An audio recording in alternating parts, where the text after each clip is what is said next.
बस्तर में चुनाव करवाना एक बड़ी चुनौती है और इस चुनौती को कैसे जवानों की सुरक्षा में संपन्न कराया जाता है वो आप लोगों ने अलग अलग तस्वीरों के माध्यम से देखा होगा, लेकिन एक तस्वीर मैं आपको दिखाता हूं कि कैसे बस्तर के अंदरूनी इलाकों में पोलिंग पार्टियां चलती हैं और कैसे उन्हें सुरक्षा दी जाती है। मिनपा गांव है और मिनपा गांव में अभी चुनाव संपन्न कराया गया है। मिनपा गांव की एक खासियत है कि यहाँ 2021 में 17 जवान शहीद हुए थे माओवादियों के साथ मुठभेड़ के दौरान। बहुत संवेदनशील है और इस इलाके में सरकार की ये दखल है कि सड़क अब बन गई है। सड़क बनने के बाद अब यहाँ पे पोलिंग बूथ भी लगाया जा रहा है और पोलिंग बूथ लगाने के बाद ये पोलिंग पार्टियां आज 3 बजे के बाद जब चुनाव संपन्न हुआ है तो वापस अब मिनपा कैंप तक जाएंगी और वहाँ से फिर ये हेलीकॉप्टर की मदद से सुकमा मुख्यालय जाएंगी। विधानसभा चुनाव के दौरान इसी मिनपा के पोलिंग बूथ के चारों ओर माओवादियों की बटालियन की टीम ने एक हमला किया था जिसमें 4 जवान घायल हो गए थे। जवानों के लिए सबसे बड़ा चैलेंज ये होता है कि हर तरह के मौसम से लड़ते हुए सुरक्षा भी देना है, अपनी भी सुरक्षा करनी है और साथ ही साथ पोलिंग पार्टी की भी सुरक्षा करनी है और हमेशा मुस्तैद रहना है, क्योंकि चारों तरफ जिस तरह से जंगल हैं तो इस जंगल में आप ये अंदाजा नहीं लगा सकते गोली कब कहाँ से आ जाएगी। तो इस तरह से चारों तरफ कड़ी सुरक्षा के बीच आप देखें ये पोलिंग पार्टी वापस कैंप की ओर ले जाया जा रहे हैं और सर वहाँ से हेलीकॉप्टर से ले जाया जाएगा, हेलीकॉप्टर की मदद से, क्योंकि बहुत सारे संवेदनशील जो पोलिंग बूथ हैं उसमें से एक पोलिंग बूथ सुकमा का ये मिनपा है, एल्मागुंडा है और ये इस तरह से पोलिंग पार्टियां। भैया कितना मतदान हुआ आज? 60। अच्छा 1097 थे जी जी जिसमें 60 वोटिंग ही हो पाई है। जी जी अच्छा 3 बजे तक का समय था। जी जी 3 बजे 7 से 3 बजे तक का समय। जी और इस तरह से आप कैंप तक पैदल जाएंगे? जी सर। और कब आए थे आप लोग? हम लोग 17 तारीख को आए थे सर। 17 तारीख। जी आज 19, मतलब आज ये तीसरा दिन है। जी 17, 18, 19 जी। और वापस कब जाएंगे आज? वापस सर अब जो प्रशासन के निर्देश के अनुसार रहेगा उसी के अनुसार हम लोग को भी फॉलो करना पड़ेगा। अच्छा लेकिन जाएंगे हेलीकॉप्टर की मदद से? जी जी हेलीकॉप्टर के माध्यम से ही जाएगा। अच्छा लोकतंत्र अगर महापर्व है तो ये लोकतंत्र का प्रसाद लेके जो सरकारी कर्मचारी इस तरह से कंधे पे चल रहे हैं, इनको और जवानों को सबको सलाम करना चाहिए। सोचो 1090 यहाँ के मतदाता हैं, जवान पैदल चल रहे हैं और वो सामने अगर आप नजर आ रही हो तस्वीर, एक एक कदम ध्यान से रखा जाता है कहीं आईडी बम ना लगा हो, इसलिए जवान इस तरह से सड़कों पर स्नाइपर डॉग और वो जो मशीन लिया हुआ है वो लेकर बैठे हैं और इस तरह से फोर्स कोई मिला था तो रोक दिया गया है। बार बार सुरक्षा को ध्यान में रखते हुए रोका जा रहा है। फिर से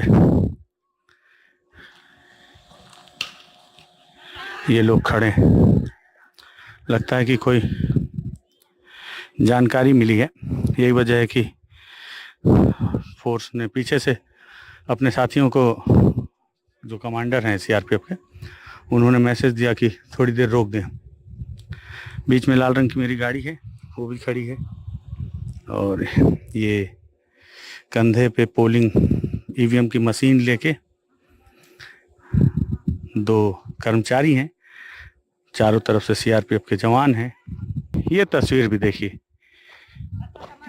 जिस तरह से क्रिकेट हो रहा है, जवानों को देख लेंगे तो लगेगा कि पता नहीं क्या माहौल है, लेकिन वहीं अगर इनको देख लेंगे तो क्रिकेट खेल रहे हैं आराम से।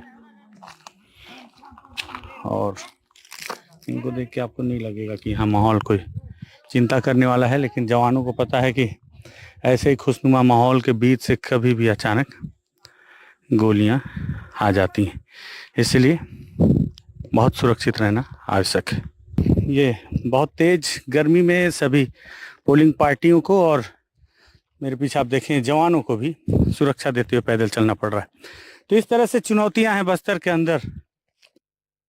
लोकतंत्र के इस महापर्व में इस वक्त हम सुकमा जिले के पोलमपल्ली में खड़े हैं और पोलमपल्ली से आपको एक बहुत खूबसूरत तस्वीर दिखाते हैं और एक खूबसूरत तस्वीर क्यों है ये भी बताते हैं। देखिए इस वक्त मैं पोलमपल्ली में खड़ा हूँ और मेरे बगल में एक ट्रैक्टर है और सबसे खास बात यह है कि इस ट्रैक्टर में जितनी भी महिलाएं हैं, ये बुजुर्ग हैं, ये सभी लोग अपने मताधिकार का प्रयोग करने आए हुए हैं। दरअसल ये जिस गांव से ये लोग पहुंचे हुए हैं और पोलमपल्ली वो इलाका है जहां किसी समय माओवादियों का गढ़ हुआ करता था, ये इलाका आसपास का इलाका, और यहाँ पर माओवादियों के फरमान के बाद ग्रामीण मताधिकार करने से डरते थे और पोलिंग बूथ तक आने से भी डरते थे। लेकिन समय धीरे धीरे बदल रहा है और बदलते हुए समय की ये तस्वीर है कि महिलाएं अब इन्हें भी इतनी जागरूक हो गई कि अपने मताधिकार का प्रयोग करने पहुंची। इनसे बातचीत भी करते हैं। अम्मा क्या नाम है आपका? टीवी में।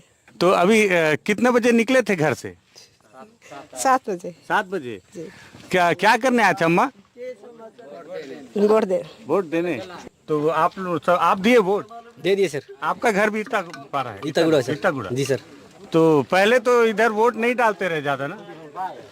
डालते थे सर। तो जब दादा लोग का डर था ज्यादा, तो उसने से डर के नहीं देते सर। डर के नहीं देते थे? जी सर। अब अभी दे रहे सर। अब डर नहीं है? डर नहीं सर। अच्छा ठीक है। तो ये सारी महिलाएं आई हैं इटागुड़ा से सर। इटागुड़ा। वोट डाले? जी हैं?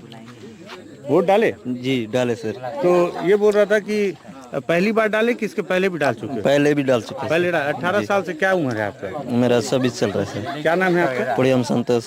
संतोष जी ये बताइए कि क्या सोच के वोट डालते हैं आप लोग?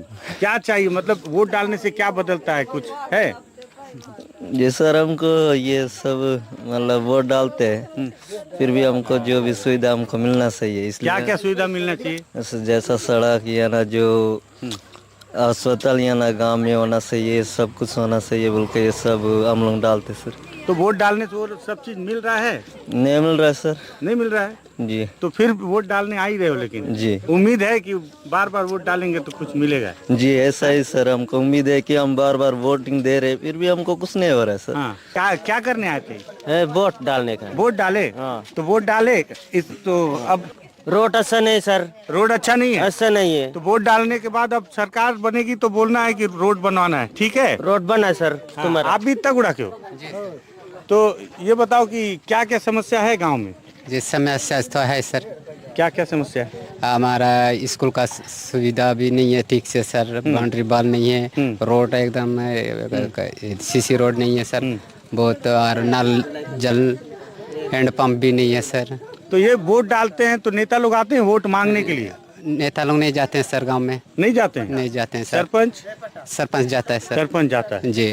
ठीक है। अब चुनाव के बाद सरपंच को बोलना कि हम वोट डालने गए थे, हमारे गांव में सड़क नाली नल पानी वानी ये सब व्यवस्था करे। यही हम सोच रहे हैं सर। अब सरकार दूसरा सरकार आने के बाद बात करेंगे आगे जाके। कि तो ये सब व्यवस्था तो बोल के। जी हमारा व्यवस्था कर दो सर। क्या उम्मीद लेके आए हो आप लोग वोट डालने, जब जी। कुछ है नहीं सर गांव में?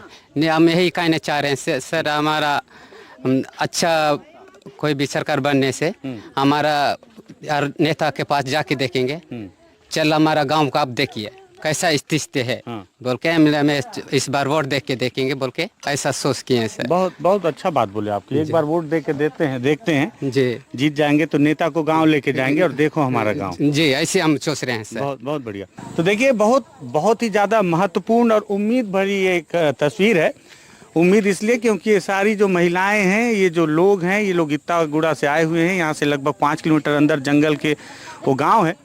दादा लोग खुद बता रहे हैं, जो गांव के ग्रामीण हैं वो खुद बता रहे हैं कि जब माओवाद का प्रभाव बहुत ज़्यादा था तो माओवादियों के फरमान की वजह से डर के मारे ये लोग वोट करने नहीं आते थे। अब बिंदास ये लोग वोट करने आ रहे हैं और इस उम्मीद से वोट करने आ रहे हैं कि सरकार जब बदल जाएगी तो नेता को अपने गांव लेके जाएंगे और नेता को दिखाएंगे अपने गांव की स्थिति हालात कि देखिए गांव तक ना सड़क है, ना पीने का पानी है, ना अस्पताल है और ना ही आंगनबाड़ी है। तो हमने तो अपना काम कर दिया आपको वोट देकर, इतनी धूप और भीषण गर्मी में। अब आप भी अपना काम कीजिए, उन व्यवस्थाओं को हमारे गांव तक लाइए। ये उम्मीद जिंदा रहनी चाहिए, यही असली लोकतंत्र है। और इस लोकतंत्र के पर्व को दिखाने के लिए एनडीटीवी की टीम बस्तर के चप्पे चप्पे पर तैनात है और इस वक्त हम पोलमपल्ली में हैं। एनडीटीवी के लिए विकास तिवारी।